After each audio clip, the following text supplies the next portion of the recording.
what you want, when you want it, where you want it. This is The Mesh. Footcandle Films. Film news and reviews from two guys who really like movies. This episode is brought to you by the Footcandle Film Society. For a schedule of upcoming screenings and membership information, visit the Society's website at www.footcandle.org. Hello, everyone, and welcome to Footcandle Films here on themesh.tv. I'm Alan, and with me is Chris, as always. Hello, everyone. How are you doing, Chris? I'm doing really well. Good. We're here in the throes of the holiday season. We're getting close to the end of 2013. We've got a really fun episode today because we're really going to focus in on I'm sorry, did I say 2013? Yeah. Man, I went through that was intentional because the first review we're doing is the film Interstellar, where they go through wormholes and there's time displacement. True. I was trying to keep you on your toes by saying 2013. I really meant 2014. I need to come back out of the wormhole I've been sitting in, I guess, recently here. We are going to talk about two films, two reviews that we're going to get really deep into in discussion. And we have a special guest with us to help us with those discussions. Abigail. How you doing, Abigail? Hello, I'm good. Good to have you here with us. And we're looking forward to discussing two movies that we've got a lot to discuss, Interstellar and then Birdman. I think we're going to have an interesting conversation on both of these, some different opinions around the table. We are going to kind of move through some other news if we have time, but then we're really going to wrap up the episode with our online recommendation of the month, a film we think you ought to check out online through iTunes, Amazon, Netflix, whatever it may be available through. This is going to be probably our next to last episode. I think we are going to try to squeeze in one last episode before December 31st, where we recap our favorite films of the year. So part of our discussions, I'm really going to be curious after today's episode if either of these two films make it on any of our best of year in list by the time we get to that episode. So here we are on the mesh.tv. Just real quick to remind you that you're listening to this podcast network where we have a whole series of shows available to you that you can listen to for free at any time on the website, which is themesh.tv. Or you can go to Apple iTunes and subscribe to any of the podcasts there, as we are a featured provider on the iTunes podcast store. We always encourage any feedback and dialogue, so go online, give us some feedback through star ratings on iTunes, or you can post a comment on our website. Either way, we'd love to hear from you. And please go out and check out some of the other shows we have available on the network as well. So with that out of the way, let's go ahead and jump right into our first discussion, which will be the latest film starring Matthew McConaughey and directed by Christopher Nolan. It is Interstellar. This world's a treasure. It's been telling us to leave for a while now. Your daughter's generation will be the last to survive on Earth. You're the best pilot we ever had. Get out there and save the world. Everybody ready to say goodbye to our solar system? To our galaxy. Here we go.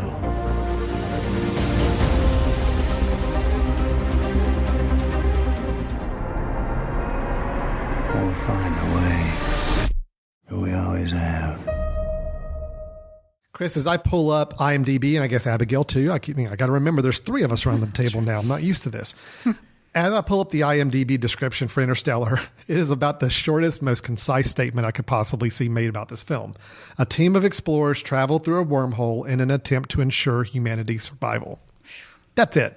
Now, for a 2-hour and 50-minute movie directed by Christopher Nolan, who's known for making some very deep movies, and I don't mean deep necessarily always philosophical, but deep in terms of layers of things happening and characters and subplots and just a lot of stuff crammed into a movie.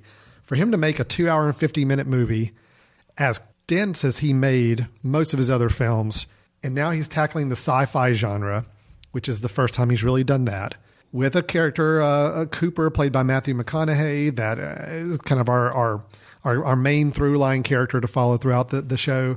We've got some other interesting actors, some that he's worked with in the past, like Anne Hathaway, who is another fellow explorer on this travel.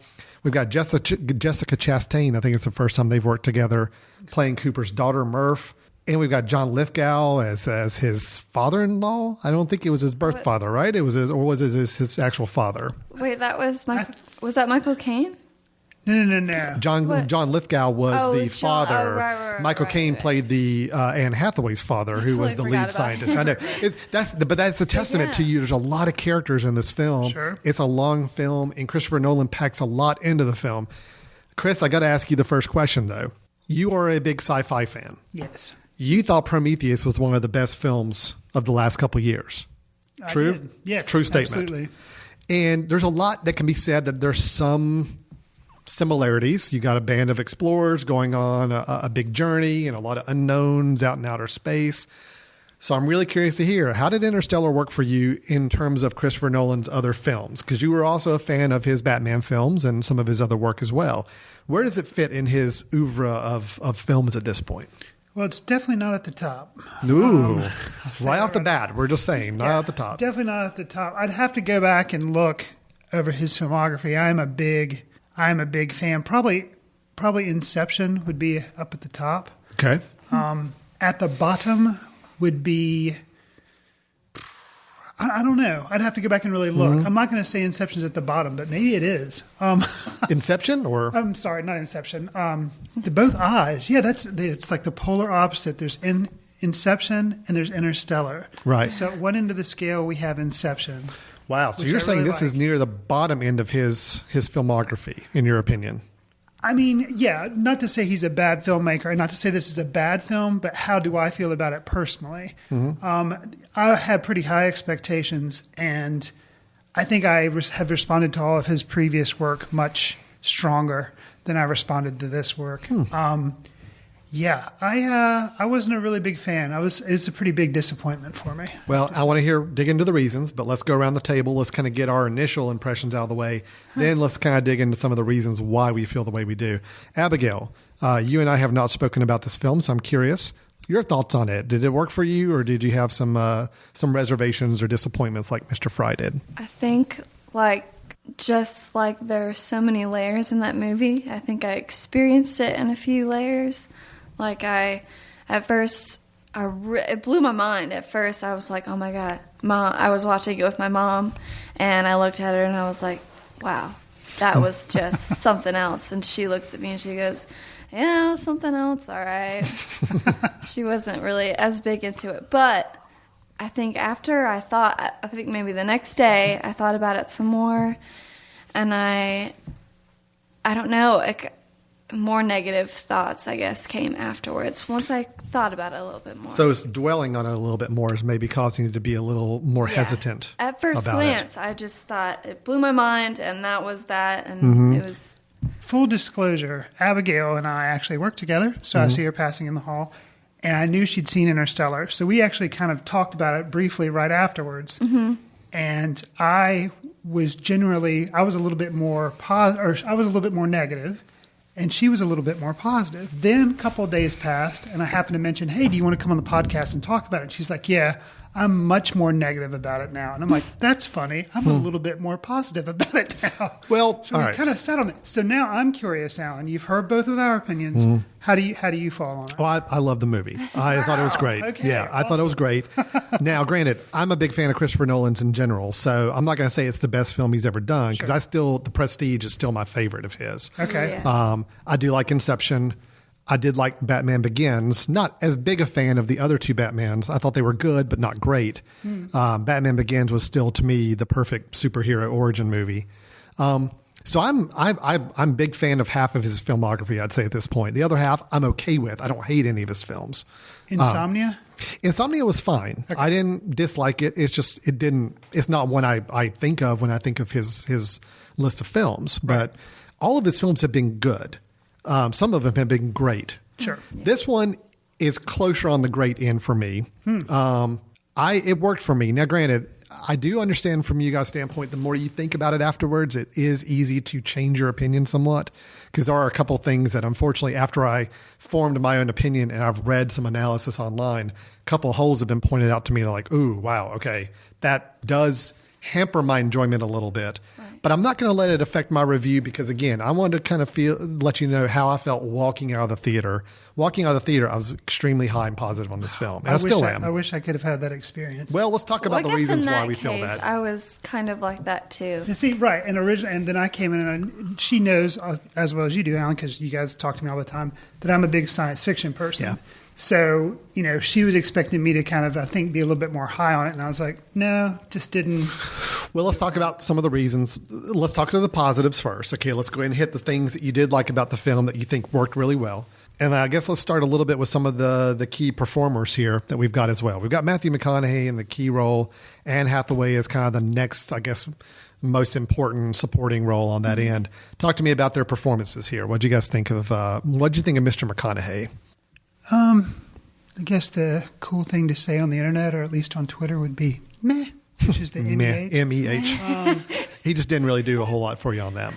No, but I don't put it solely on him. I don't think it's his fault. Not that he did a bad job, but he was just a delivery device for the lines. So. I'm kind of feeling. I mean, I thought he did a fine job, but it's nothing I think that was a extraordinary performance or anything that I single out on the film. I think he did the serviceable role that we needed.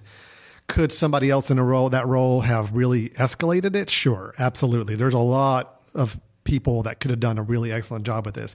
He was fine. I kind of with you on that. He was fine. He didn't distract me from the film, but he didn't elevate it either. He just was a good role. What do you think, Abigail? A little neutral, yeah. But I didn't really I expected a lot from the movie going in, but I didn't really expect a whole lot from him. So I think going in with low expectations, you felt pretty good about him. Good. I think I ended up enjoying his performance just because he did pretty much still continue his Chrysler commercial feel, right? I mean, I saw a lot of those prior to seeing this movie. I'm like, that is really weird. Like these shots, and his verbal style now is very. He's kind of crafted his style, and unfortunately, it's become a little bit more of a joke on himself than anything. Again, I think we're all in agreement that this wasn't a role or character or actor that really elevated the film in any way. It was mainly just played the role that needed to be played. Now we have Anne Hathaway as his fellow scientist, the daughter of the Michael Caine character. And I'll be the first to say there, I'm not a huge fan of Anne Hathaway. I don't see her doing a whole lot. Rachel Getting Married was the only film I can think of where I thought she was really good. I really liked watching her in that. Here, I think I kind of see it the same way I saw McConaughey. It's just anybody could have played that role. I thought that was a pretty straightforward role for me. I don't think she heard it, but I don't think she elevated it either. She just kind of kept things moving as well. So, well, and to keep in through line with positives of the film, it wasn't. I'm kind of with Abigail. It wasn't a positive, wasn't a negative. But when I go to see a science fiction type movie, I'm not looking for Oscar nominated performances. Yeah. So that is not a negative. That's just it's not a positive. It's just kind of like, okay, it's there. If you look at this film, I don't think the acting there was nothing extraordinary in any of the acting performances. They were all very serviceable standard roles. Michael Caine was playing Michael Caine.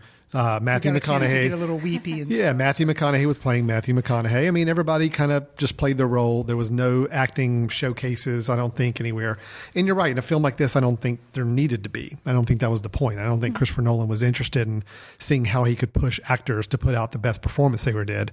He was definitely more interested in the story and the visuals and the tone of the film than he was the acting, I think. Well, and if we're going to, stick on the positives here, which I'm curious to hear, you're apparently more positive on this film than Abigail and I, but yet sure. I don't hear you like pushing out the virtues yet. But I'll jump to one that I think, I think it's definitely a positive. The visuals of the film, the cinematography, the effects that they use for space, and they try to do a lot of it like practically, I think, as opposed to doing a lot of stuff digitally, maybe. And I all of that I very much appreciated. Okay. I thought that looked really good. It's, if you're interested in this film, seeing it on the big screen is probably the place to do it because it is very visual and grand.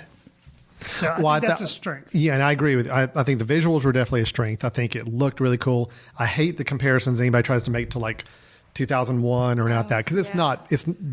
Don't even make those comparisons, because that's unfair to anybody on all film levels to do. But I thought the visuals were really strong. I did not go in. Don't compare anything. Don't compare anything to anything. I mean, you can't. Well, anytime you say, well, this is Christopher Nolan's 2001, I think that's the kiss of death. You cannot do that for any film anywhere. Especially that way for me, and I think that's one of my problems with the film is that that is one of my favorite movies. Sure. 2001 Kubrick, and so I went into this movie because I do admire Nolan. Unfortunately, I'd heard people talking about it, and they were kicking 2001 around, kind of referencing it. It's just dumb. Don't do that. So automatically, I can't get it out of my brain, and I go in thinking that, and that's a disservice. It's unfair. It really is. I don't like those comparison points being made. But let me tell you. Visually, Abigail, how do you fall on it? Oh, you think great. I think visually, I think it kind of grabs you emotionally too. Okay. It adds to the experience. The sound and the visuals, I think, kind of had me on the edge of my seat the whole time. Well, and Nolan's always had a good eye for that. I mean, his films always look good. They're sharp looking. And he's a big proponent of film as well, as opposed to digital stuff. I think that makes a difference as well. I thought visuals, tone, style were all really strong, and I really responded well to those within the film. If you want to get into some other things I thought were positive, I guess story is probably where we're going to start to have some arguments here, if I had to guess. Right? Because I'm assuming story, Chris, is probably one of the things that just didn't work for you. Because if the acting's kind of meh, the visuals were great, what's left is we've got story and plot and the way the story rolled out. And I assume that's probably your issue with it. Probably, other than the visuals, I can't really think of a positive. And so that's why I was wanting you to hit on them, because it's basically going down the negative road. We go down. What are other outside? Do you have any other positives? I thought this film hit the right emotional moments correctly. I think we're talking about a very sprawling saga where time and distance and family connections were so critical. And I thought the emotional beats that were hit on those moments were right on target. They got me emotional as well. And I mean, I can even just point out one scene that still just tears me up right now to think about.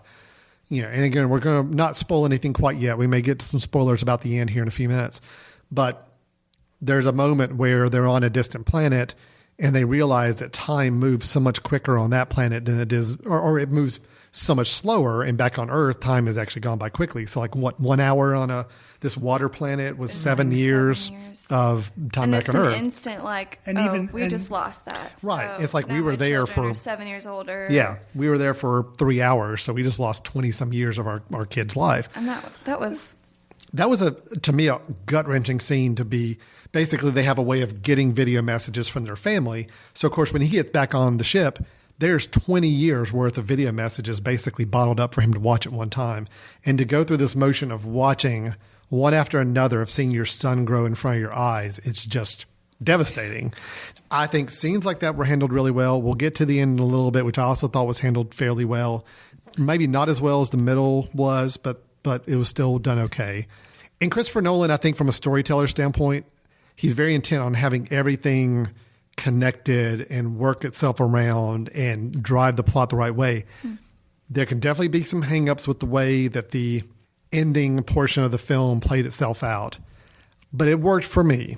If I think about it too hard, yes, it does start to unravel a little bit, but overall in the experience of watching it, I thought it worked for me really well. I think for me, you're right. It all falls down, and not direction, because I think he's a fun director. It comes down to story. And from the very opening scenes, there's stuff that takes place in the little girl's bedroom. Yeah. And some things that have repercussions later in the film. And I felt like I knew where it was going at that point. Mm-hmm. And sure enough, I was right. So it's kind of like if you go to see The Usual Suspects and you already know the end of the movie, or you go to see The Crying Game, it's one of those, or The Sixth Sense. Mm-hmm. And I felt like that was a pretty big underpinning, and I was surprised it was so obvious, or to me, it was so obvious, like what was going to happen. Yeah. That I think the big problem with me is then I was bored for 2 hours and 50 minutes, because that's pretty early on. Oh wow. It's pretty early on. I knew pretty early on, like, All right. Well, maybe is that because you watch so many sci-fi? Could be. So it's my own fault in a sense. I had It's no all idea your where the fault, story was Chris. going. But Christopher Nolan, I expect more from that because he's smarter than me. I know he's smarter than me.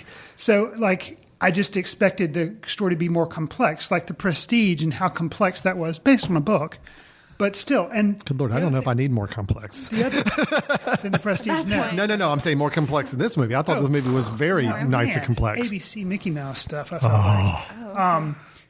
And then what wasn't ABC? I'm just going to go Mickey watch Mouse? Dumb and Dumber 2 What again. wasn't ABC Mickey Smarter Mouse? than us. They explained it so much that it was boring. It was like Okay, you that's the thing. over-explain I stuff. think the story, in my opinion, I think the story's fine, but I think there could have been so much taken off of the script Yes. to where the audience could have just gotten the information and then we weren't at the end kind of like... I think if there had been less information, maybe I wouldn't have figured out as much as I did. Right. And, I feel yeah. they were trying to explain all these little scientific things. Absolutely. And I really don't think that we needed to hear any of that. It's like this movie was a clock, and what they did is ripped off the back and let you look at all the gears working. this It's like, out. This oh, is what okay, we did. I This is get what it. we This did. is how This it's is going to what we work, and this is how. And I also say, as far as the emotional resonance, because there again, maybe it's my fault, but I figured out what the punches were going to be. And so then it was just like a scab slowly peeling off over 2 hours and 50 minutes. And it was like, and by the end, You were I was just too smart for this movie, by the Chris. end, I was just like, oh yeah, it's just not, it means nothing to me because of how it was just, I foresaw it, Wow. Well, I think that... I'm okay. Go ahead. I'm just. I don't know. I guess I don't. Maybe I'm just wasn't smart enough for this film. I needed it kind of spoon fed a little bit more to me because the concepts were pretty high concepts by the end, and I kind of needed McConaughey and Hathaway every once in a while to stop and say, okay, this is what's going on. I'm like, okay, good, thank you. I appreciate that. Now I will say, I've thought of a positive. I can come back with a positive. The thing that you've mentioned about how time goes differently in different places. It passes 10 years on Earth. Right. Down on the water planet, it's like 3 hours. Up in orbit, however, it was time spent too. There was a guy waiting for them back on the ship. And stuff happens, and he's just like, what is it? So it affected Earth really, let's say it's like 20 years on Earth. Up in orbit, it's like 7. Down on Earth, it's only 3 hours. Or down on the water planet, it's only 3 hours. They... hitting the science of that and kind of explain that a little bit, that actually did work for me. And I thought that was cool that they tried to that keep kind it of real. thing. And that kind of thing was okay. It was some of the other There was a certain point where it got overly... explainy. And, Wow. I've never, and that is a criticism that's leveled against Nolan. I've never felt it in any of his other movies. Even ones that were more complex, like Prestige, I feel like. And that's the weakness of this movie is it comes down to, the story, script, dialogue. Interesting. I mean, I could totally see where you could come from on that. I just didn't have that experience at all. Wow. My big, as we're kind of dipping into the negatives now, I do have a couple of negatives. It didn't prevent me from enjoying the film. Just a couple of things I wish were better. There was a lot of criticism leveled online about the sound quality of the voice, and I do think that was a problem in some cases. Really? I had two scenes in particular that I really hate the fact that I could not figure out what they were talking about, Really? and it took later on to understand. After when they're on the water planet and the big tidal wave is just kind of hit, and everything kind of goes to hell for a little bit, and then it settles back, and you've got McConaughey and Hathaway talking, and it's a very heightened emotional conversation about decisions that were made to come to this planet.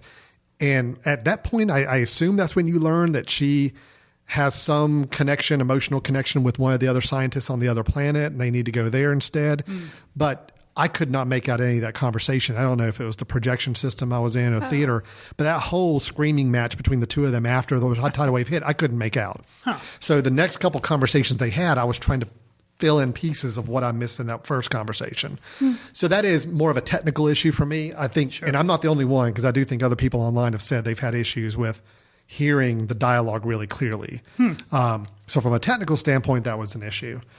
My only other issue with it from a story standpoint, and unfortunately this would have made the film longer, so I don't really know if I would have been in favor of lengthening the film to do it, but I thought the moment of McConaughey getting connected with the NASA scientist early in the film to him being up in space was way too quick. Rushed. Very rushed. And I think that did hurt some of the emotional connection of the film because we didn't have as much time with him leaving his family. His leaving his family was like, basically, he met with NASA, and then the very next day, it's like, okay, I'm gone. See ya. That, I think, hurt the film a little bit. I think you could have really gotten those emotional beats even more pronounced later on in the film if that had happened. I'm going to throw something out. Another movie that I think you've recommended in the past on this podcast as something for people to check in on. Also stars Matthew McConaughey. Also is science fiction. I'm pretty sure you've mentioned it. Contact. Contact, yeah. I think going into this movie, Abigail, have you seen Contact? I have not seen Contact. Highly recommend that movie. Okay. Big fan of that. And I think that was another reason I was looking forward to this movie, because McConaughey had a role in that. Not as big as he does in this one, but he had a role. Yeah. And so I think that helped heighten expectations for this film. It may have. And the way that film blended some science, some sci-fi, science fiction, the way it blended that, I wish, but kept your interest level high. Something about the story and the pacing. I wish this film could have taken it. So I'm not going to compare it to 2001 because I think that's unfair. But comparing it to something like Contact, I think is a more base level thing. I was actually going to say Contact earlier on when we were talking about the 2001. To me, Contact is a much more apt comparison. Okay. I like Contact equally. I love that film.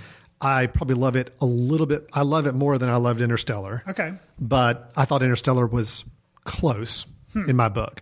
But I do think it's a much more apt comparison because we're not comparing it against some seminal masterpiece. I mean, Contact is not considered, one of the top films ever made, a Sound and Vision top list or whatever. But it is a really, really good, solid film. And I think it deals with a lot of the same concepts of let's get very technical about what we're trying to do. We have a certain thing we're trying to accomplish here. And then you get to the end and it's a lot more heady, a lot more conceptual sci-fi, just like Interstellar is too. So I've come up with another positive. Okay, good. I liked Tars the robot. All right, the robot design was awesome, was it not? Yeah. It was cool. That was cool. Basically, you had like a giant slate, which I do think hurt a little bit the 2001 comparisons. I think a lot of people see this giant obelisk-looking slate robot and say, oh, yeah, that's Nolan trying to be 2001. I think that hurt the online feedback for the film a little bit too. But it is like a giant slate that just happens to be able to break into 3 segments and move along itself. It was a wild concept for a robot, and I loved it. I thought it was good. Something too that I like taking the idea of a robot and completely changing it. Yeah. Like it doesn't have a face, it has a screen on it, but it doesn't have a face. Yeah. It doesn't have sensor. It's just, it's like a block, but then yet the block can move. So just giving us something, I really admired that visually. And, I'm assuming they carried it off through a combination of like digital effects, but also having some practical. I think there had to have been some practical parts to it. So like close up when they were inside the ship, I guarantee you that was mostly practical stuff. But just to me, that was awesome. I really liked that part of it. So other concerns. So it sounds like the biggest issues we've got with it are, Chris, just think it was a lot of over-explaining is what you guys are kind of concerned about, where it really could have been a tighter film if it didn't feel the need to explain so much. Now, I guess we should get into spoiler. I'm kind of keeping an eye on our time because I know we got another film that we got to get into pretty deep as well. Sure. But for you listeners out there, if you have not seen the film and you don't want to be spoiled, now would be a good time to skip ahead. I'd tell you skip ahead maybe the next 5 minutes or so. Fair enough. And we're just going to talk a little bit about some of the ending and the spoilers and some of the more details of how the film wrapped up. So here's your warning, skip ahead moment. That should be enough time. Thank you for complying with that. So we get to the end of the film, guys, and like I mentioned before, Nolan does this thing where it literally loops back in itself. I mean, and Chris is shaking his head already. So already we're off to now negative we're in on that. Go for it. Territory, so I can just say it. Yeah, the bookcase. It's in the girls, and there's like some type of communication going on. Yes. So we, as a viewer, I was like, okay, it's either an alien or because the father is going to have to leave, and so I was like, yeah, it's probably the dad. I don't know how or why, but it's probably the dad. I never got that. And sure enough, that's what it was. And so then their emotional resonance about him not coming back and him not like all the dark, like it was so telegraphed to me that I never got that. Never got it. And then I don't really understand for a film that explains so much, it was like he knocks the dust off the bookcase or whatever, and she somehow figures something out. And then the next thing we know, he's in a space. It's been a while since I've seen the movie because it has been out for a while. Yeah. Next thing we know, he's in a space station, and it's like years in the future, and his older daughter's there almost about to die. So basically, the idea with the ending, again, if you're not caring about being spoiled or you've already seen the film, what he's able to go into a wormhole construct, which was actually built by people. Okay, the people in the future have built this as a mechanism to allow this looping to take place. And as he finds himself in there, he's realizing he's basically inside every instance of reality and time in the bookcase. So the bookcase is this kind of focal point. Her room. Just her room, and there's just this book. Now, granted, that's not to say there aren't millions and billions of other places and spots he could have gone to, but he's obviously back in her bedroom. He's able, behind the bookcase, to see everything that's gone on every moment of time that's transpired in there. And this is a construct that we understand was built by humans in the future to aid with this situation. So it is a continuous loop. If you think about it too hard, you don't know where it starts. But all he does is give her the coordinates to the NASA place, right? He gives her the coordinates to the NASA place because he knows he has to get himself to NASA. But then that doesn't end up solving any of the problems of the... I have not read any of the criticisms from people saying the science not holding up, that doesn't bother me. But like if he would have provided the coordinates, but then that does nothing but get him to the place he is right now. Well, because at that point when he sent her the coordinates, that's what he thought he was supposed to do. Okay? That was one instance of him in that wormhole sending that one message to her, because at that moment when he's doing that, he's thinking, I've got to make sure I get to the NASA place. That's why they found NASA so conveniently, and it just so happened right at the time where they needed a pilot, and he's ready to go. Okay. It kind of tied back in what was a complaint from me earlier in the film, which I thought was way too contrived, that he just happened to find NASA with those coordinates, and they just so happened to need a pilot right at that moment, and it was just fell into perfect view. Obviously now I see, nope, that was intentional. Like he was making sure he got himself there. However, in another instance, he realized, whoa, this is actually a bad move. Actually, I probably shouldn't have gone. And so now he's trying to send the message of stay to himself, trying to get it to himself to get him to stay. And it never quite connected with him. So these are multiple instances of himself at different times trying to send different messages back to himself and his daughter. How does it get from the point where the daughter is fed up with her father and hates the world to the point where she's on the space station now? How do we get from those two? Well, basically, when she comes back to the house as an adult, okay, and she realizes that Michael Caine's basically told her that everything was kind of a fake. He doesn't really have a plan. Which I wasn't expecting that to happen. I will say that was kind of... That He's like, I knew that they were going to go and it was going to be basically kind of a suicide mission type of thing, but we've got to do it. They're not going to be able to come back. But they're going to start a new There was like society. A choice A and a choice B. He knows that Earth is dead. Right. Earth is gone. When Jessica Chastain, the grown daughter, realizes that, for whatever reason, and she's drawn back to the house because she just felt like she needs some closure there. But as she's there and she starts to get some of the signals being sent to her still by her father, that's when she's able to realize that there's a loop going on. There's something where her father is communicating to her. Mm-hmm. When she gets all this data sent to her through the watch and other things, that is her key to figuring out how to get connected back with him, or how to get Earth saved. Basically, he's passing along the coordinates of whatever he's realizing through the wormhole, which, again, is not important for us to know exactly how that works. Okay, I'd forgotten that part, that she not only gets the message of the NASA coordinates, but she gets another communication when she goes back to the house. That's right. That's what saves That's what saves Earth. Okay. So then Earth is able to... Okay. And I wasn't quite clear, and again, I don't really care. This new version of Earth that we come back to, that McConaughey is rescued... Right. Now, granted, in time's speak, many, many, many more years have gone by while he's just kind of out there in space in this wormhole and floating or whatever. Right. He may only feel like he's out there for a few hours. It was really decades. Right. So when he gets rescued, because of the efforts of his daughter having sent him all this message data, then he comes back. I don't exactly know where Earth is now. I don't know if they've all moved to another planet or if now they've just moved to a different location, reality. But it's this curved, weird-looking world that he's in now. Again, that didn't matter to me. It's a lot like the world in... Inception, right? Or Elysium. Elysium. Yeah. Oh, I never saw Elysium, so...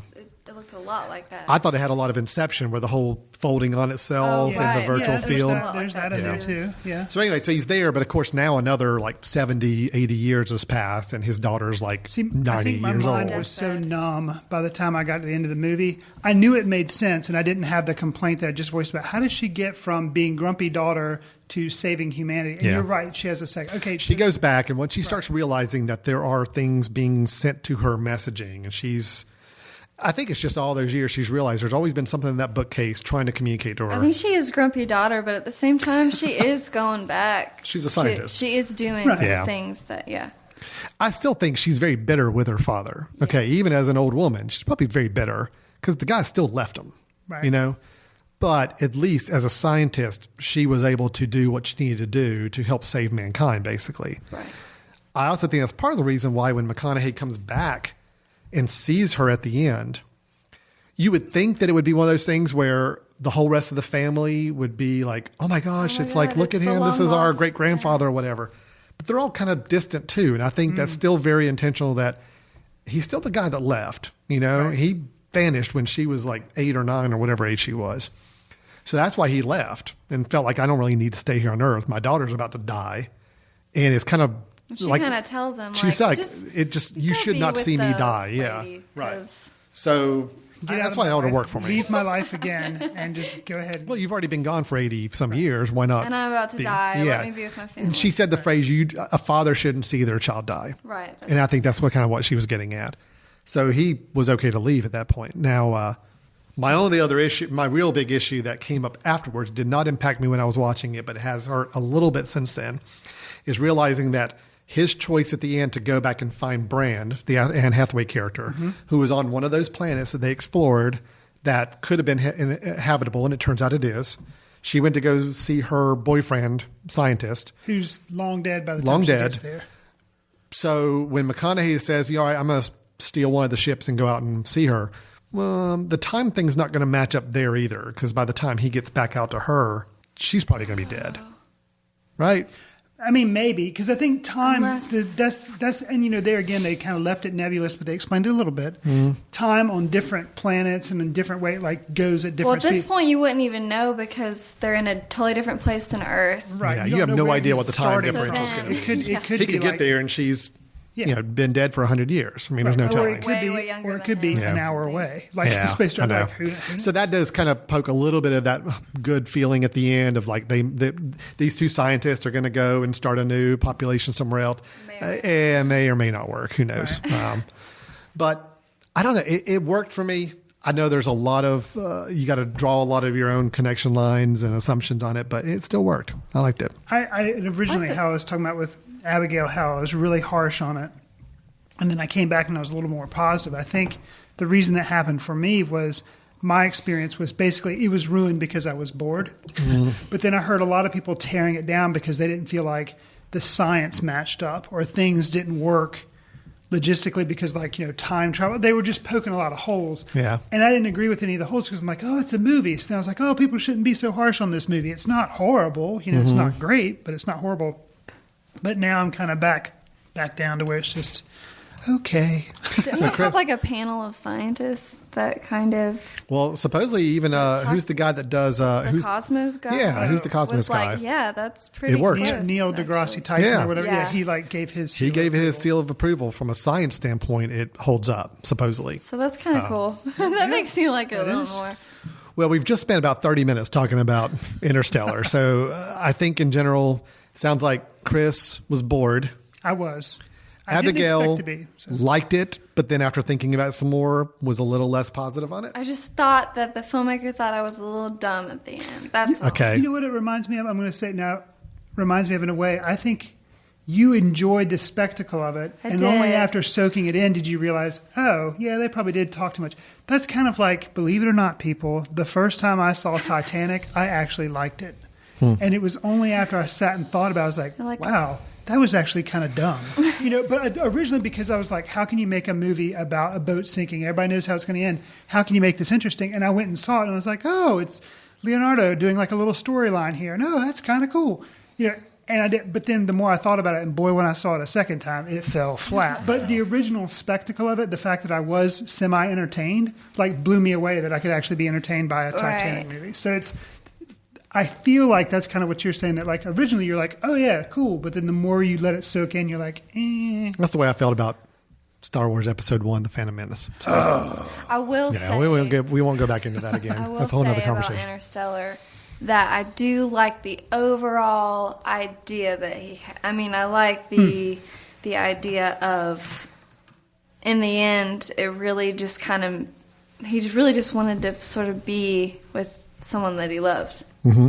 I feel like. Yeah. Yeah. So that's nice. So in general, Abigail liked it. Just, maybe after thought about it, didn't like being talked down to or over talked the explanation. Yeah. She would have rather Nolan kind of let us figure it out and be smart people with it. Chris had it all figured out from the first scene and was bored the rest of the movie with it.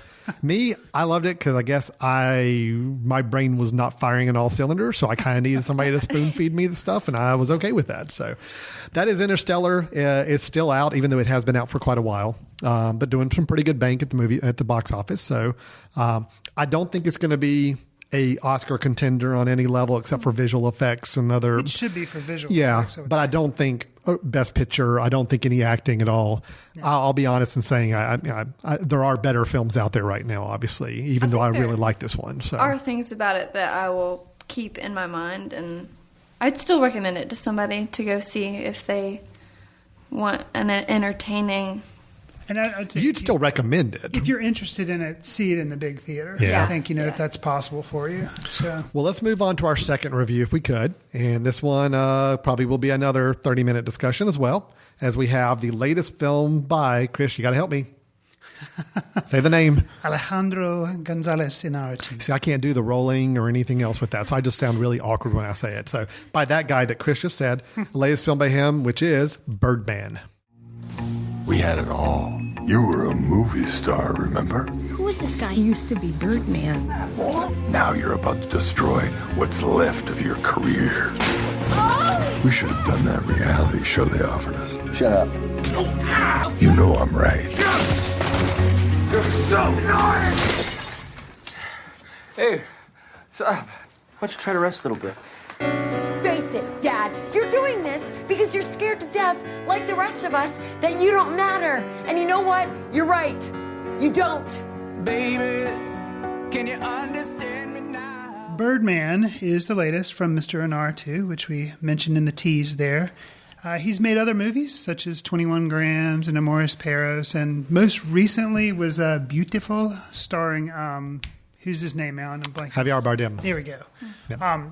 So most recently he did that, and then this year he gives us Birdman, which stars Michael Keaton. Why is that important? Well, the movie is about a washed-up actor who once played an iconic superhero, but he has to overcome his ego and some family troubles and mount a Broadway play in an attempt to reclaim his former glory as a superstar, a big important star, basically.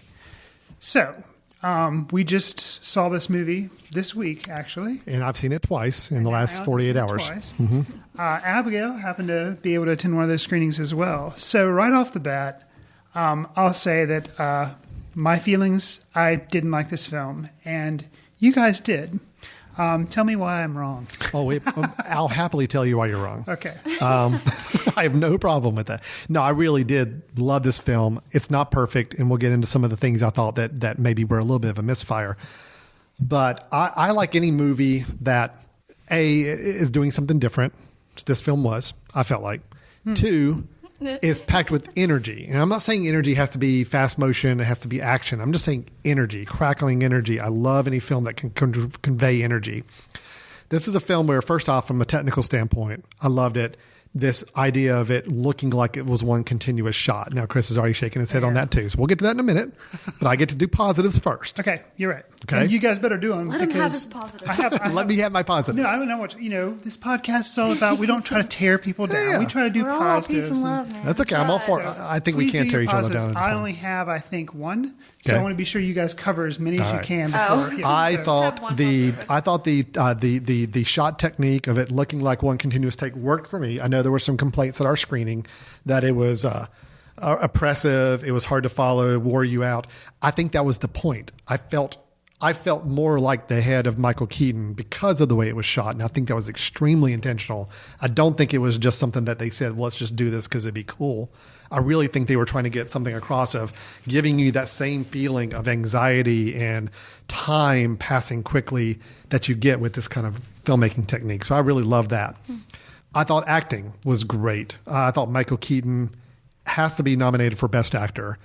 I'm not going to say he should go out and win because I think, again, there's some really good performances out there this year, but he's got to be nominated because I'm sorry, he was really good.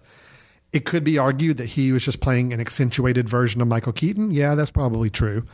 But he played it really, really well. I'm sorry. And the whole film was him pretty much. So he had to carry it as it was. And I thought Ed Norton was excellent. I think he needs a Best Supporting Actor nomination on this. That's probably the only 2 acting nods I would say need to come out of this film, but those 2 were really, really good. And the scenes they had together were some of the best scenes of the film, in my opinion. Concept-wise, I love the meta inferences of it. You know, Keaton playing basically a heightened version of his own self. You know, a lot of the same backstory of his superhero days and where he is now and maybe not having the public attention. But to me, I also just loved how willing this film was to skewer actors with big egos, to skewer critics, to skewer the theater. I mean, it was actually skewering people who put on pretentious plays as well. It was skewering the audience. I mean, everybody got their dose of skewered here. And I love that. Skewered one more time. It's skewered. So there's a lot of skewering going on. What's that? Except one important person. Who, the director? Yeah. Okay. All right. We'll get to that in a second. All right. Chris is just squinting the whole time. Everything just worked for me. I loved the energy. I loved the movement. I loved the comedy was good. And I would not say this is a comedy because I think there's some very dark moments to it. Absolutely. But even in the midst of the drama, the heaviest moments towards the end, which we'll spoil as we get closer to the end of this conversation, it still tried to turn that on its head and make that more of a comedy, which I could see some people having issues with the ending. I will say the ending was probably my least favorite part of the film, but it was not enough for me to say that I didn't love this film. So that's my soapbox. I'm ready to take on the fighters. But Abigail, let me toss it over to you because I think you echoed probably a lot of my feelings on it as well, if I remember correctly. I did. I think it was just a great piece of art. Yes. Agreed. Technically and with the acting. I think maybe part of it is because I connected with it really well, just on a personal level with having done lots of community theater and knowing a few people who are on Broadway now. And it's something personally I connected with it. And I think I connected with the whole community, or I guess backstage life sort of a theater person. Yeah. But also dealing with, I mean, I guess on a much smaller scale, I went to film school, but I also did theater while doing film, so that on a much smaller You had a scale. little bit of perspective on both of those fields, yeah. So I think because the film had a lot to do with kind of this argument of film versus theater, and right, and you know, like Hollywood actors can't be artistic Broadway people, and I also felt like it was New York is so this way, and Hollywood is so this way, and there's so many comparisons. So self-serving to the director. So, Chris, did the director of this film hurt you in some form or life? Yeah, what did the director do Absolutely. to you? Well, let me just finish up a couple more positives. I think, and Abigail, you jump in too before we can talk about some of the things that maybe didn't work and why Chris hates it. But I thought, the visual style of it in general really worked for me as well. Again, I like the meta references. I think it did have a lot to say about a lot of different people and a lot of different audiences. And I don't think anybody was saved out of this thing. I don't think anybody came out looking good from a character standpoint necessarily, except maybe the ex-wife, played by Amy Ryan. I thought she kind of came out unscathed. She was kind of a supportive, sort of. Yeah. Everybody else kind of got lampooned a little bit, and that was good. I think that's what it needed. I don't think you needed a hero to come out of this film at all. And the choices even Regan, the Michael Keaton character, made were pretty poor decisions in life. And then towards the end, very misguided. I think this whole concept of ego and wanting to be known and wanting to be remembered is just so heavy on so many big Hollywood actors that it was really kind of taking them to task for it. The fact that they would be willing to do something so dramatic and something so over the top just to be remembered or just to be recognized, I think was saying a lot about the culture that Hollywood feeds with, and we as a public feed these big Hollywood actors and actresses. So yes, definitely. Well, let me, before I get in my negative tirade, I will say, I said I had one positive, and actually I guess it's two. You guys mentioned Michael Keaton and you mentioned Edward Norton, which I agree. They were both really good. Mm-hmm. If you want to see this movie to verify your Oscar office poll and see who you should think win Best Actor, whatever, see it for those two reasons. If either of those two don't get nominated, I think it's going to be a crime. Well, and I think two other people in the movie who I think acting across the board I thought was great in the movie. That's my positive. And specifically, I'll call out two of the actresses that were in here, Emma Stone and Naomi Watts. Mm-hmm. I thought they were both really good. Naomi Watts plays an actress who is in a relationship with the Ed Norton character and is one of, in this play that he's putting on, she's one of the actresses in that as well. And so I thought she was crucial to having the film work. Emma Stone plays the daughter of the Riggin Michael Keaton character, and she has a very specifically, like, I can imagine what the Academy would choose as like her nomination scene to show for like Best Supporting Actress.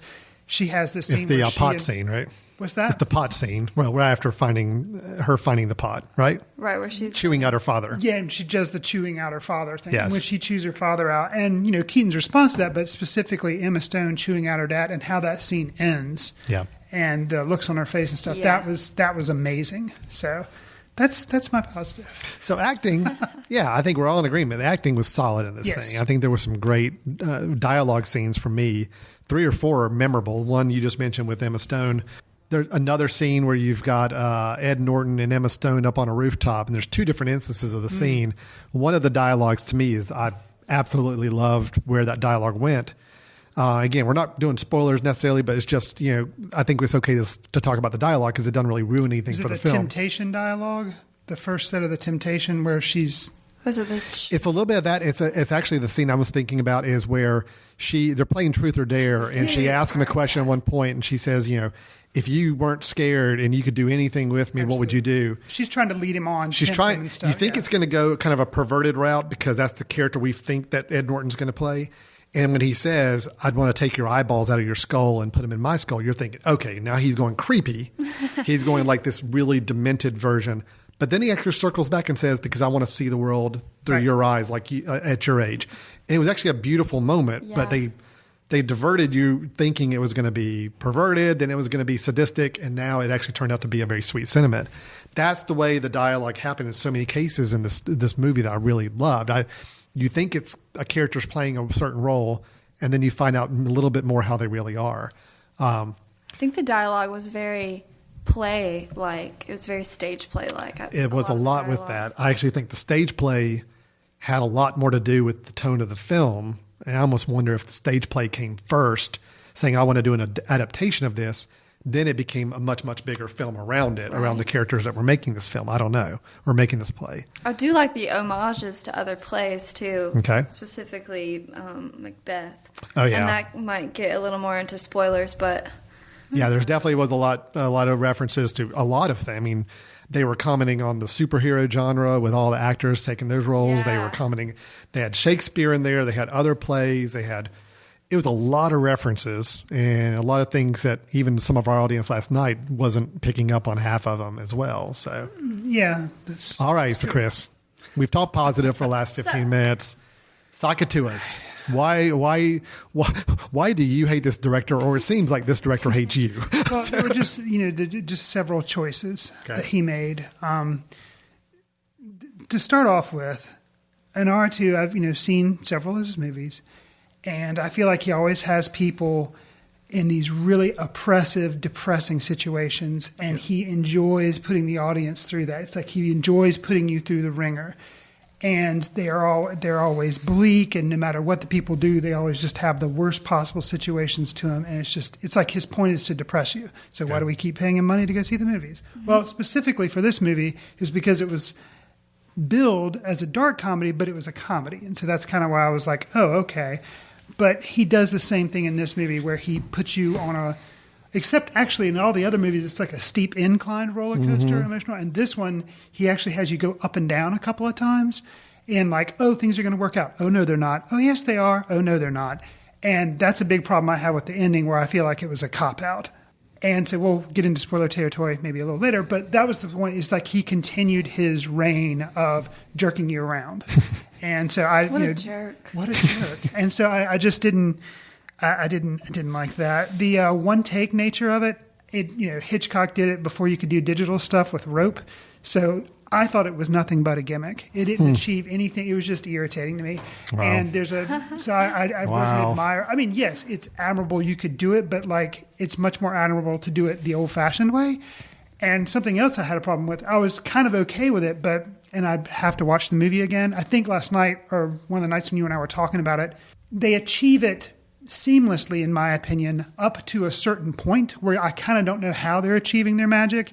And then they do the rope method, whereas they cut when they go into darkened doorways. But that doesn't happen, seemingly, to me at least, I think, until like 30 minutes or 45 minutes. I felt like it was much further in the film than I think it became slightly more obvious as and then it was like they stopped caring about it and they started doing that a lot. And that really annoyed me. I'm like, well, you had it so cool in the beginning. Why didn't you just continue that? Like, that annoyed me, and then it made me think it was nothing more than the gimmick, so that was annoying. The music, the film, in the beginning, I was with it. I felt like I was This is like very staccato drums, just kind of like jazz drumming, just random. You know. And I haven't seen Whiplash yet, but there's like a similar drumming and like jazz drumming in that where it's like staccato and kind of all over the place, erratic. That worked at first.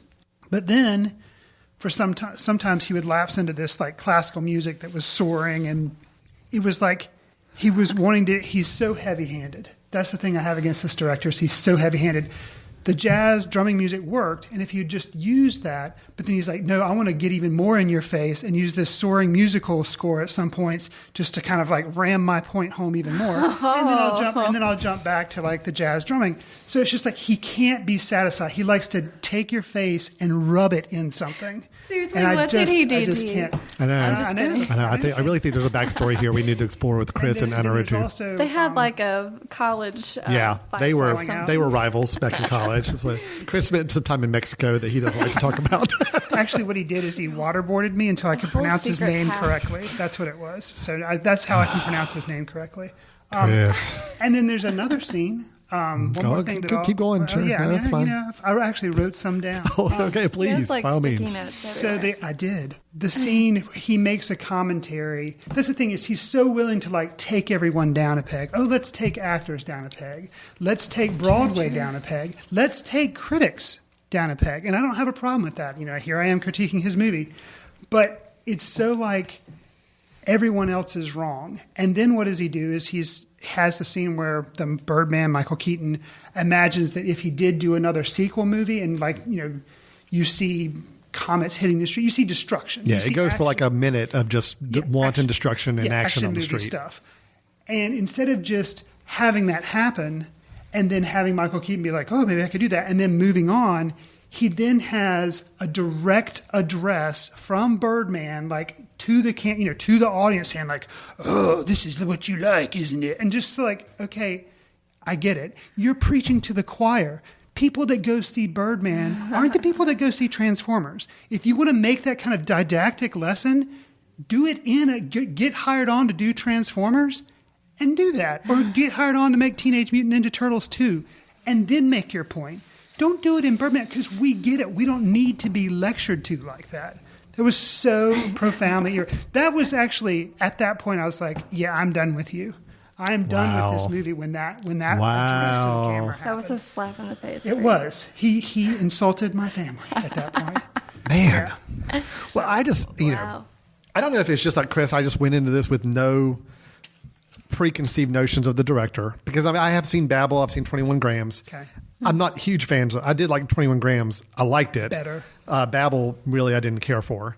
So, but I was able to go in without any of those preconceived notions. So I wasn't looking to see where chains were being jerked or... The roller coaster for me worked. I mean, the thing is, I liked the highs and the lows. I liked the fact that it was comedic and then it would shift over to more dramatic. It worked because, again, this is backstage in the theater. I mean, that's kind of the life, you know. I was okay with that. If only he had taken some shots on Hollywood directors or even independent directors trying to work outside the system, then that way he would have been take the South Park approach.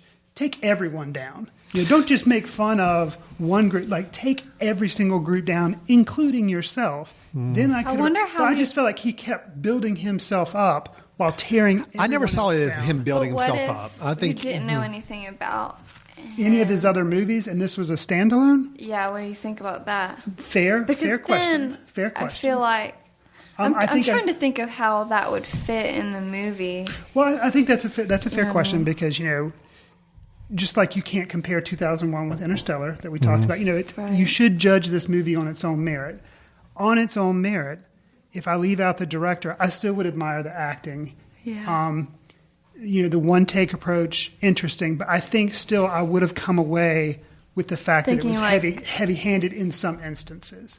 Now, granted, the baggage that I have with Mr. Iñarritu, probably it don't help. it only hurts. But you're right. I think if you look at it just with a self-contained piece. Well, what do you think of maybe a way of him this might be far-fetched, but a way that he maybe could have sort of, I guess, poked fun at himself as well as keep it contained within Hollywood and don't bring it to Broadway. And like Michael Keaton, you know, I'm not that, you know, I'll see if Mr. Iñarritu rings me up and gets me for screen ideas to try to fix movie, you know. But yeah, it's always easy to Do you think he might have if he would have kept it in the realm of Hollywood and that way, and somehow referenced directors who are pompous or like somehow instead of just kind of taking on everybody, you know, I think maybe that would have worked for me a little more. I just don't buy the argument, Chris. I mean, I think he was skewing Hollywood. He wasn't skewing the concept of acting or directing or performance on stage. He wasn't doing directing. He was skewing ego. Okay, he was skewing any place where pretentious and egos run rampant over the art. Because if you think about it, I don't think he was saying, oh, actors are stupid, or he's not saying, oh, actors are over dramatic. He was pinpointing, saying that, yes, these actors that are way more egocentric are, yes, that's a problem, you know? Because honestly, I thought the most real, I think the person he was the kindest to, believe it or not, was Ed Norton's character. Because I think he saw that at least he wanted to show us that even though Ed Norton's character was a jerk, he was a real actor. He wasn't in it for the ego necessarily. He was in it because he really good at what he did. He was good. Really experienced. He's a jerk, but he was a good actor. Where everybody else, Reagan was constantly the whole story about him being worried about the fact that when he was on a plane and the plane was going through turbulence, if it had crashed, that George Clooney would be on the front page of the paper for his daughter to see, as opposed to him. That's the perfect message of what's wrong with that guy. It's just he's constantly focused on the ego, where Ed Norton's character wasn't. He wanted the craft to be right. He wanted the art to be right. Damn anybody else, you know. So I think he actually got off kind of scot-free by the end of the film, where he was the one you kind of look back and say, all right, he's a jerk, but at least he didn't let his ego override his artistic endeavors, where everybody else did. Everybody else was all about ego, you know. Even the Naomi Watts character was all about, I want to be on Broadway, and I don't want this to be, you know, don't mess this up for me type of thing. And it was... So I don't think he was skewing acting as much as he was skewing ego. Well, and even, you know, but ego. Okay, there again. You know, if he would skewer ego in a director, and I realize that's not the movie he made, but I just felt like you're right, not skewering actors because he did bring out the highlights of some of those people, but just the fact that I just needed a director to be taken. All right, and this is going to sound really weird, but you know, what if as a director he feels like he's doing really good, solid work? And he's doing the kind of movies that he wished more people would make. So he wants to skewer those people who are making crap movies. And he wants to skewer people that are being way too pretentious about it. I don't actually think he was skewering the action genre much at all. He was skewering the audience that was only fixated on those kind of films and would not look at different forms. because even by the end, Reagan as a character kind of started to embrace his blockbuster status a little bit more, and that gave him peace, you know? Well, if he could be more subtle about it. You know, having the Bumblebee and Transformers, I believe, because he's a Transformer. Fighting Iron Man. Fighting Iron Man in like this imagined dance sequence with you know, on the stage at some point. That's okay, you know, but Birdman addressing the camera and making you feel dumb for liking them. Like, I didn't feel like it was making us feel dumb. It was shaming us. It was shaming some element of the audience where everybody goes to the big blockbuster blow 'em up films and they don't want to think. You know, and I think that's what it is just people not willing to think is what's being skewered here. And then with the theater, it was that the theater crowd, there's certain elements of the theater crowd that are so pretentious where it's like, oh, you're not going to open up a show on my street in Broadway in my theater. And unless you're going to be willing to do something dramatic and shocking on stage, I'm not going to give you a good review. Those were getting skewered too. So it's like he was going after the extremes. It's either the people who don't want to think ever and just want mindless entertainment, and it's those that are so highbrow that it's like, oh, I'm going to look my nose down on everything else if it's not at this certain standard of mine. You know, I think the middle ground comes out okay. It's the extremes he definitely was having fun with. And then the egos of the performers who were putting these things on, I think got the worst of it. All right, real quick. We got a couple more minutes we can dip into the ending a little bit. This is our spoiler moment for this film. Okay. So again, skip ahead 5 minutes or so if you don't want to be spoiled by the end of the film, but we do need to talk about the ending because Chris, I get the impression that you were already checked out of this movie kind of probably by the 2/3 mark. It sounded like the ending did not help the situation at all. It sounds like. I will admit the ending was a little weaker than I would have liked, but I mean, endings are a tough thing to pull off in films anyway. The last 5 minutes did not kill my enthusiasm for the film. It could have been handled better. I agree. So we have like, not like ending. Abigail, how do you feel on it? I loved it actually. You loved the ending. Okay. Well, why do you think the ending worked? I loved it. I don't necessarily think that it was. I think the ending was maybe a little easy. Absolutely. But I do think that maybe that doesn't really matter. Like, I think at the end, you know, this is spoilers, right? Yep, we spoil. Okay. Go for it. So when she looks out the window and her dad has either maybe jumped to his death or just flown away, and then you see first or just flown away. Or just flown away because he is Birdman. Yeah. And then the last shot is her just looking up as if he's. I'm sorry.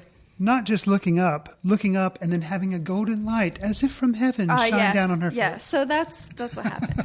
But I think that it was kind of a simple way to or maybe it was his way of trying to tie together reality from, I mean, because I think the whole time I was thinking, okay, I feel like as someone who goes to movies a lot, I feel like I should know that he's throwing things and he's closing doors, not by himself. It's supposed to be in his head.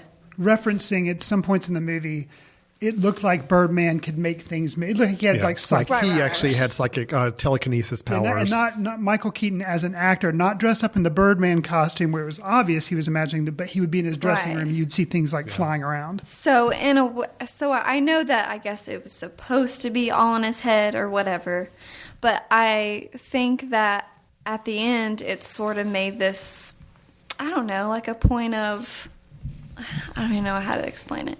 A point of not necessarily was it real, was it not real, because I think it's pretty obvious at the end that he just has some things going on in his head that are kind of making him crazy. But I think it kind of just, it's not something like, oh, it was all a dream kind of thing. It's more, oh, maybe he flew away. All right, well. I'm with you, Abigail. And that he died and in that way he flew, I don't know. He flew away. And in that way he flew away, but obviously she looks up into the sky. So that. And before Alan, before you explain the ending, because the roller coaster analogy that I tried to draw earlier, how he jerks you around. Right. There's an instance that lands him in the hospital, and at that instance, we can spoil it. You can say it. So you think he committed suicide? Yeah, Okay? he tried has to a prop shoot gun. himself You on think you stage. think Yeah. he's dead. Yep. So I was like, okay, there's the crash and burn. There's a roller coaster going fast downhill, ends on a bummer note. Oh, no, he's in the hospital. He only shot his nose He only off. shot his nose off. Which I thought shoot that was your nose hilarious. off to spite your face. Yeah. Awesome. Okay, that's fine. And then that's fine. But he then, has he this- has the mask Birdman because he shot His bandages look looking like his nose is now like a beak. which that's Yeah. that's fine. But then he reconciles with his wife or ex-wife, not that they're getting back together, but kind of make nice a little She's bit. pretty pissed at him. Reconciles with the daughter too, and like things are kind of happy. Then what happens is he opens the window up, and you're Well, like, he's still hears nuts. the birds outside. He sees birds. Right. And then he he's like, oh opens my the God, window, birds. And then he jumps out, and you're like, okay, now we're going back down You again. never see him jump. He stands He out on the stands. ledge. Yeah, you never see and him then the jump. camera turns around. moves away Okay. before he moves. So he gets out on the ledge. He gets out on the ledge, but his daughter. Okay, so you don't know what happens. His daughter comes in. She looks in the room. And He's not in the he's room not anywhere. there. She looks outside. He's not anywhere outside. So okay, he didn't jump. Then where is he? See, I think that's where it's I go just back to that it's Abigail. Is jerking you around. I go The back to fact what that we're Abigail having said. this conversation. Yeah. He's purposely jerking you around. He's not leaving it open ended. He's trying to be more. I thought it was very And then it's like, open-ended. okay, so he died. So like she looks out the window and she realizes he died. But then did no, he they have die? to make. But Because then they there's have not to a make it splatter happy or again by anything. having the light come down from heaven and maybe he's okay. What if, what if, like Abigail's It's saying, hard. what if it's more of an idea of, I mean, I kind of wonder if even the last little scene we saw even really happened, or if this was more of a, again, visual imagery of what's happening with these two characters, is that she's scared for him. Okay. Her father just tried to do something crazy and it scared her. Right. She's finally getting some connection back with him. Her looking out the window and imagining him soaring is her kind of buying in finally to where he is in his life and what he's trying to do. So again, I think you could stretch and say that that's the case. Now, I don't have any problem with a vague ending. I actually like endings where it's kind of left to you to kind of figure out what it means. I like vague endings too. This was a cop-out vague. See, I don't feel that way. I feel like, now granted, I do know exactly how this film And should it have wasn't even ended. vague. It wasn't even vague. Vague, like I like open endings and vague things, but this was like choice A, B. I felt like it was very like, and just jerking you around like I didn't that. feel it. Now, I do know how it should have ended, though.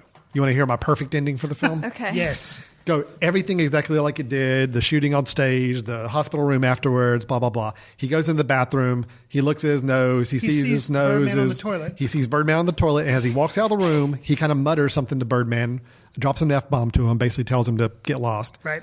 Cut. That should have been it. If he walked back out of that bathroom and basically told Birdman, who's sitting on the toilet, F you, Right. and walks out and shuts the door, into the film. I agree. That would think have been that is much better. I think that is a much better. That would have been a ending. perfect ending. That is a much better ending, and I would have liked the film better. Okay. I had my moment about 2/3 of the way through, where we had the direct address to the camera that made me get off board. I was like bored with the movie. I hated the movie at that point. Now he's talking to me. I'm And then the way it ended, that just made it that much worse. So yeah, I do like your ending. I just think that would have been perfect. Now, I'm not saying I didn't like the ending that he went with, Right. but I would have liked the more, that's it. He's basically telling his alter ego to like go F off, and that would have been perfect. That's all I needed to hear.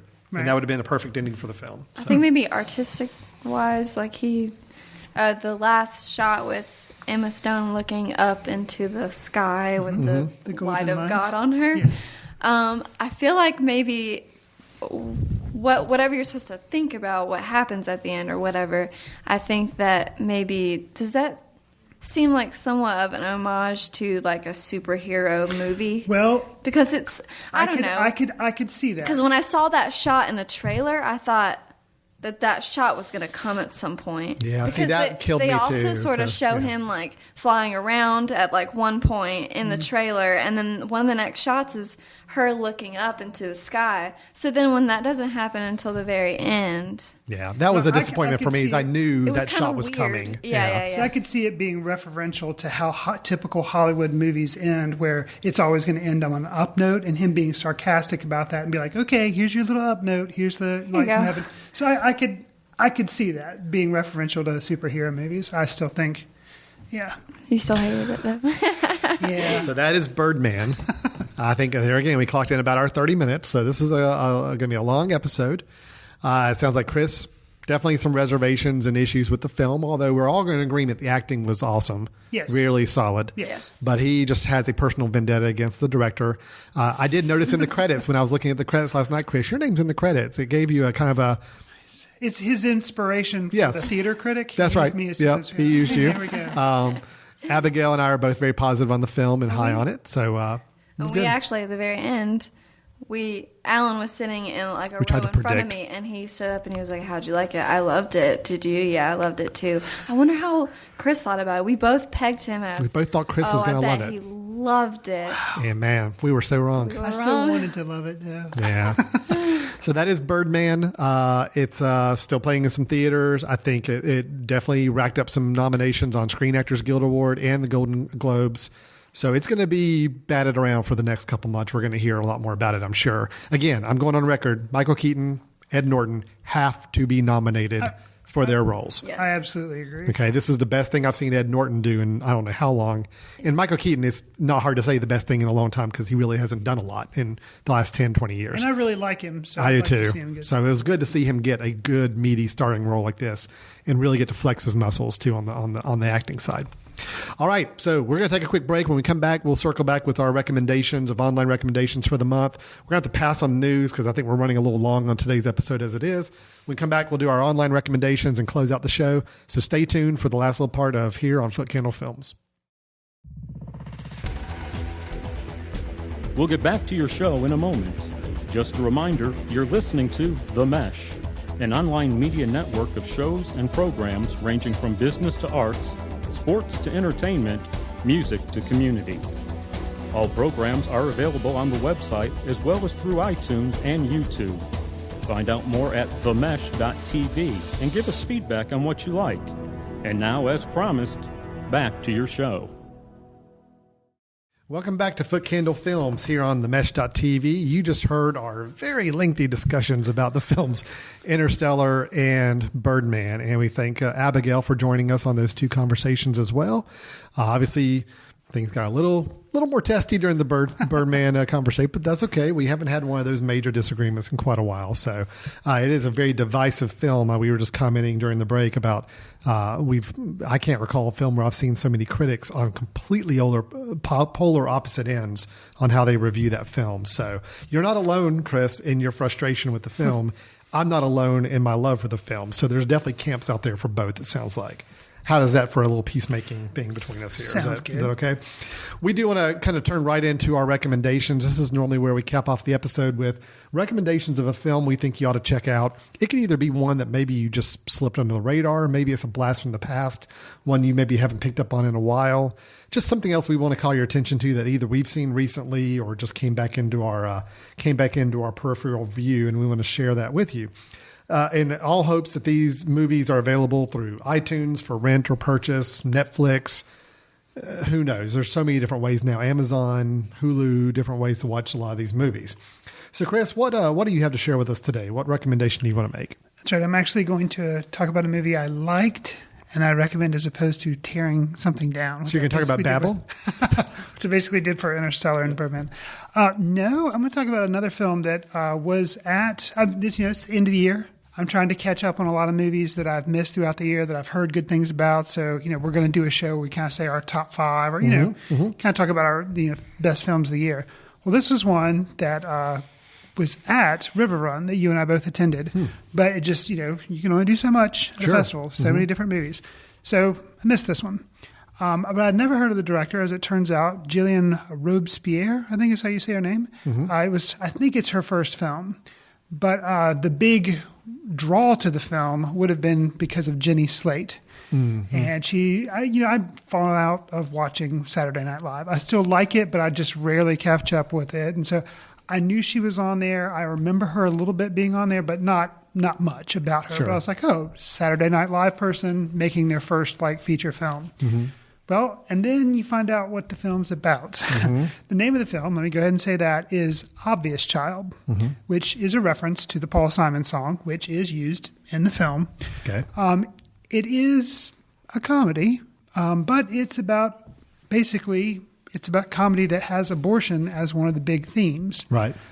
So it's but it takes it seriously and doesn't treat it disrespectfully. Sure. But I guess it's kind of the other side of the coin of Knocked Up. Okay. That Seth Rogen comedy. And that was just a straight out comedy. Sure. And, in that film, the woman has basically a one night stand, but she keeps the child and does not have an abortion. Well, this is kind of the opposite side where two people that do not know each other at all have a one night stand. She is pregnant, gets pregnant, and says, "There's no way I'm ready for this." And she chooses to have an abortion. Right. It handles the subject matter well, and it's very serious, yet it also manages to have some funny moments that don't necessarily have to do with, the process of an abortion or something, which is obviously very serious, but it rather shows the immature nature of the main character.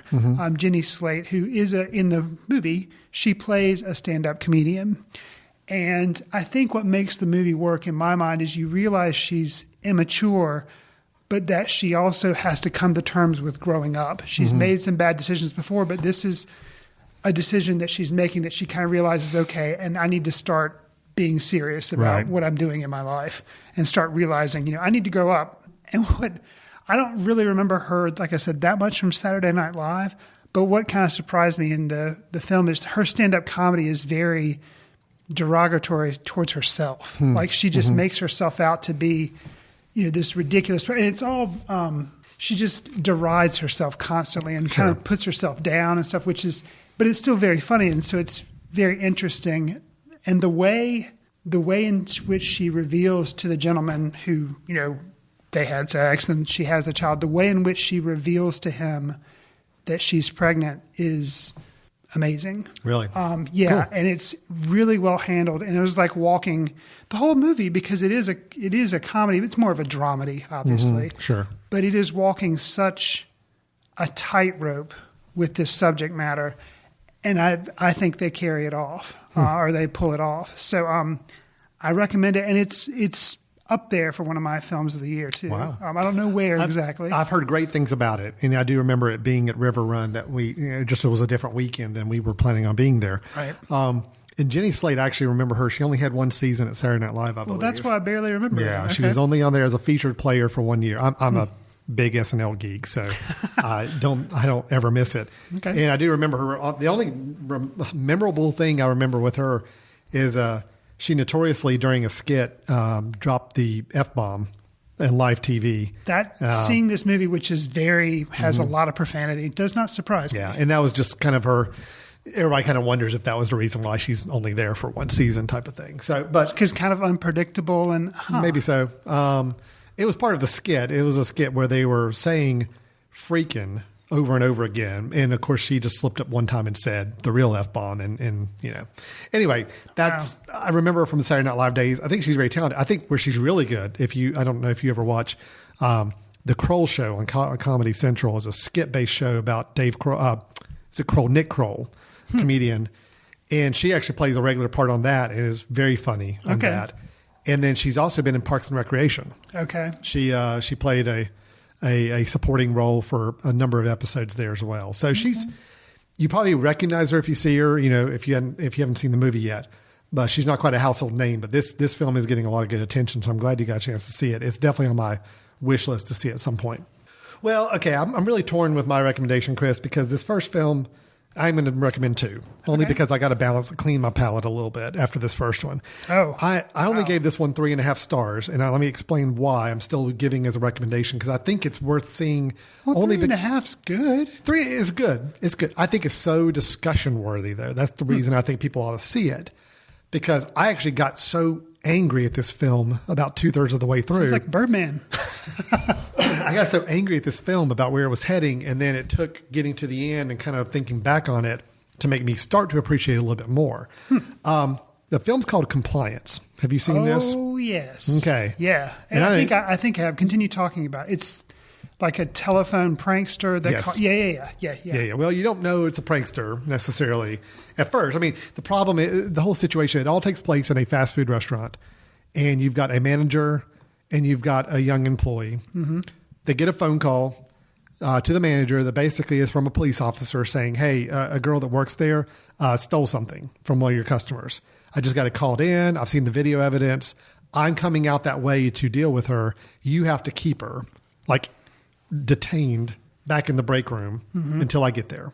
That's the premise of the film. And where it goes from there is you basically have this police officer on the other end of the phone constantly having to call back in because supposedly he's still in transit and has a ways to go. And having the staff, the people that work there at the restaurant, deal with this girl in many different ways, forcing strip search, forcing having her restrained in certain ways, demoralizing her because supposedly she's a criminal. And it's all done with the power of influence by the person on this phone. Now, about 2/3 of the way through this film, I'm getting livid upset because I'm just like, this is stupid. This is ridiculous. There's no way the people in this restaurant would listen to the voice on this phone and do what he's telling them to do to this girl. But they do. And come to find out, this is based on a true story. Right. And it really did happen. Right. At that point, I'm like, okay. Now, I kind of feel a little stupid for being so critical of it. But yet, it's still one of those that will make you mad watching it because you can't believe how stupid some of these people are and the things that they are actually allowed to do based on just somebody on a phone telling them what to do under the auspices of the police.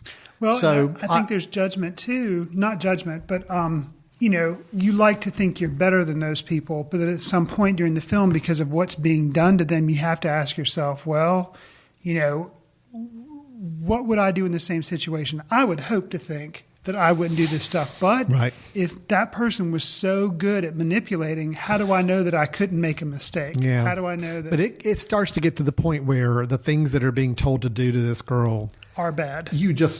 Anybody with the right mind would know that can't be possible. Right. Then there's no way me as an individual, I would get in trouble if I did not do these things. Right.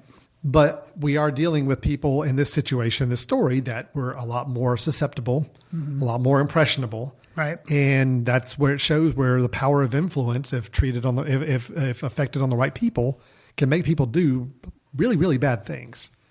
So I was both mad at this movie, came away a little bit more appreciative just because I did find out it's based on true story. It's not just a made up fiction story that was too unbelievable. No, it really happened. Is it the director? It's one of his first films. Yes, too, Craig right? Zobel. Okay. Yeah. And I want to say too, I thought the lead actress, who I believe, I don't remember her name offhand. I can see her picture here, but I don't know the name offhand. And I don't know anything else that she's done, but she was good. As the young girl who was being detained, I thought was pretty impressive. I mean, in general, I thought the acting overall was pretty good. But of course, she was playing a role where it was a pretty humbling role, and something that she was having to play a lot of different emotions and a lot of different in a short amount of time. So right. I thought it was a very good movie in hindsight of it, but I did want to say it was one I had to kind of struggle through. And it's a tough watch because it is so upsetting. It is. It's very upsetting. I'm just going to counter that by saying, you know what? It's the holiday season. You don't need to watch Compliance with your family when you're looking to pull up something. It's not one to watch. But I'm going to say one that I've caught back up on and actually watched twice because it's been on cable like nonstop on a certain channel for the last few days. That I remembered how much I appreciated it as a movie and forgotten how much I love this film. I even teased on it on another podcast episode with our Entrepreneur Exchange show this morning. The film's Tootsie. All right. Dustin Hoffman, back from, 80 something. I don't remember the exact year. It was early mid 80s. It was one of those films I know my parents really liked when it came out, but as a kid, I'm like, I don't want to watch that. It was like 1982. Okay. So I guess I was like 9 or 10 years old. Right. Didn't think much about it. It got to be when I was in my 20s. I think I finally saw it and liked it, thought it was okay. Now I've seen it more recently and really just admire this film for a couple of reasons. Okay. One, I think Dustin Hoffman, if you didn't already think Dustin Hoffman was a good actor, this should just shut the case right there. Okay. To say that he took a cross-dressing role and actually pulled it off. I'm sorry, but I really can see how back in 82, somebody who met Dorothy, the girl he became, and believed she was real, I could totally buy that. And then you got Jessica Lange in there, which I think really played a really interesting role. And that she's supposed to be the love interest, but yet there's a lot more going on with her character than you kind of realize or remember until you watch the film again. Her relationship with her director, things going on. She's got a kid. There's a lot of dramatic elements to that. Her father's involved in the story. it's just, yes, the premise is simple. It's a guy, Dustin Hoffman plays character who, is kind of frustrated by the fact that he can't get the roles he wants, and his girlfriend at the time gets turned down for a role because she wasn't sassy or feminine enough or whatever. So he's trying to make a point that he's going to dress up as a woman and go get this job, go get this role, and prove to everybody that, even he could do it. So it's like he's just trying to make a point about how they're all being way too judgmental on these actresses.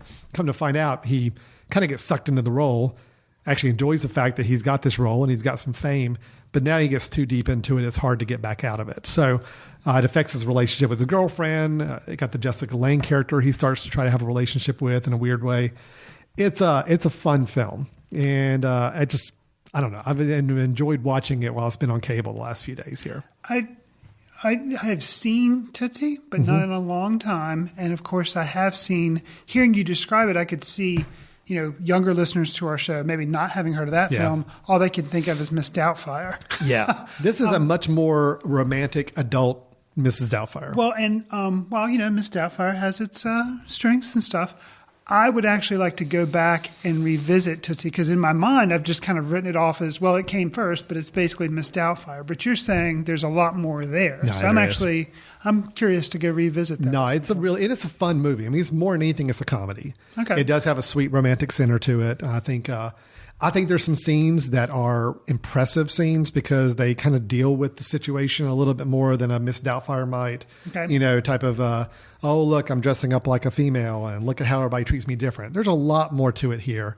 In particular, there's a really interesting situation where Jessica Lange's father develops a crush on Dustin Hoffman's female character, and he's trying to court her and everything. There's a scene towards the end of the film where, of course, I'm not spoiling anything at this point. The film is like 20-some years old. Right. Where obviously he reveals to everybody that he's not really a woman, he's really a man. And he has to go to clear his own conscience and go confront the father and let him know that, hey, you proposed to me and I'm sorry I put you through that. And of course, I'm a guy and all. Right. Just the scene that those two had at a bar, I think is both funny, but also extremely touching. And it's like, it's the way you would want that situation to be resolved. Huh. So there's just a lot of really good human elements. It's directed by Sidney Pollack. Wow, that's a big name. I didn't realize he was the director of that. It's a good movie. It's a really good, solid movie. And again, Dustin Hoffman was extremely funny. I mean, this is like one of the few comedies he's done, but he really pulled off. Bill Murray is his roommate. Which you don't even remember. Wow, no. Bill Murray, very small supporting role, but he's hilarious in every scene. Terry Garr's in it as his girlfriend. Wow. Dabney Coleman. Dabney Coleman is the director, the sleazeball director. Wow. It's a good movie. I really appreciated that film, so I've had fun watching it the last few weeks here again. So, okay. All right. Well, I think that's going to wrap it up for today. Then we've done our recommendations. You got some films to check out there that we think you ought to seek out if you haven't seen already. And of course, you can go back and listen to our marathon discussions of both Interstellar and Birdman earlier in the episode here. So with that, we're going to wrap it up for 2014. Looks like we're going to try to squeeze in one more episode, kind of our best of the year episode, top 5 films of the year. And I think we're also going to mention maybe our biggest disappointment year. Could Interstellar or Birdman make one of those two lists? Maybe. We'll have to get a few categories there. And then maybe like a worst film we saw this year too. I think we'll just pick out one. We don't need to pick out multiple worst films. Let's just go on the one worst film experience we had this year, the one biggest disappointment we had, and then maybe we'll do our top 5 best films. Does that sound like a good plan? Sure. That'll be our episode. We're probably not going to do any reviews or news or anything with those. It's just going to be our countdown for the end of the year. And then we'll be starting back up in January for 2015, our new season, I guess you could say, of Footcandle Films as we go into the new year. Again, go on iTunes, subscribe to our show, give us star ratings, give us feedback, whatever you can to let us know how we're doing. If you have any questions, thoughts, or ideas about the show, feel free to send them our way. We'd love to hear from you. You can go to themesh.tv, our website, and find Footcandle Films on there and post a comment or send us a message. If you're also interested in our Film Society, Chris, where should they go to learn a little bit more about that? That would just be go to footcandle.org, and there you'll see, as well as we post our episodes there, podcast episodes, but also you'll see a little bit about the Film Society, why we got started, how long we've been around and stuff. So if you're in the area, the Western North Carolina area. Yeah, Western North Carolina area, and you want to come join us for one of our film screenings, just drop us a note, let us know. We'd love to have you as a guest. We have about 550 members. Yeah, it's pretty impressive. Good gosh, can you believe that? 550 people in Western North Carolina get together once a month to watch films and talk about them afterwards. Not too shabby. We have a good time. Not all 550 at one time. No. That would be insane. Yes. But we normally get at least 100, 120 each screening we do, for sure. So good stuff. Yeah. Check it out at footcandle.org.